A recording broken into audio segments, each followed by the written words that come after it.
Life is a shipwreck, but we must not forget to sing in the lifeboats.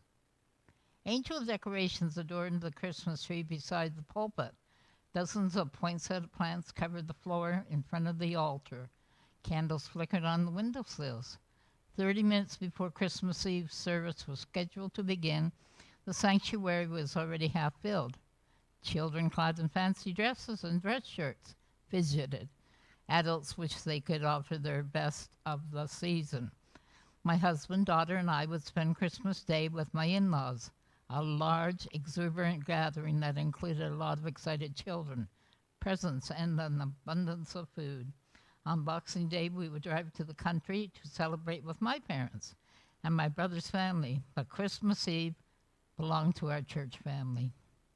We had been members of the small congregation for several years, drawn by its open, accepting welcome, its caring attitude, and the willingness of members to step forward and do what needed to be done. The sense of community in this city church felt like that of the small town I'd grown up in. More families filtered in, some of the 3 or 4 generations celebrating together. We greeted friends as they walked by. My daughter raced to the back of the church to meet a friend. Ushers added extra chairs. Smiles filled the room. Above the happy anticipation, Donna, the organist, played a selection of Christmas carols. On this cold winter evening, I felt warm and blessed. The Christmas Eve service had always been an important part of the season for me. As a child, I always performed in these children pageants, and after the service, visited with my cousins. This Christmas Eve, as an adult, I sat and enjoyed the beautiful prelude of carols. Donna knew how to really make that old organ come alive, and the choir had been practicing for weeks.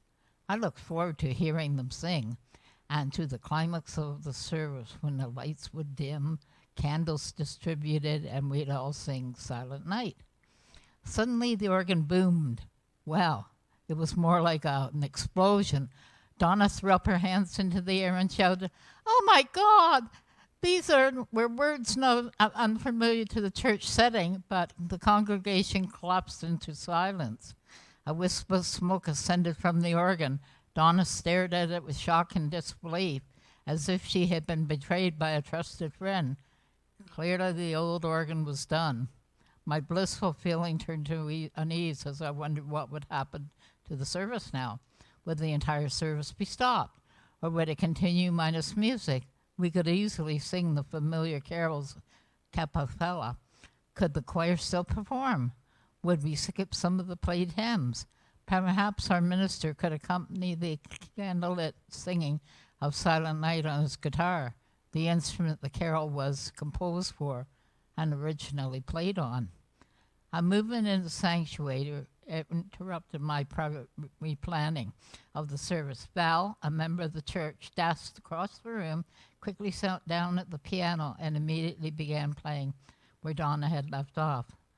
The congregation breathed again. A hum of relief accompanied the piano as people whispered to each other.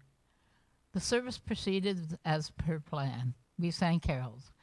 The choir performed. The minister spoke of the meaning and the miracle of Christmas.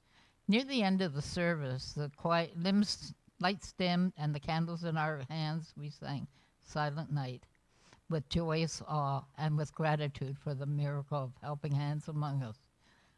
Shortly after Christmas, fundraising for a new organ began. We have used the new organ for many years now, but the story of that evening has become part of our folklore, recounted from time to time when someone asks, "Do you remember the Christmas Eve when the church organ blew up?"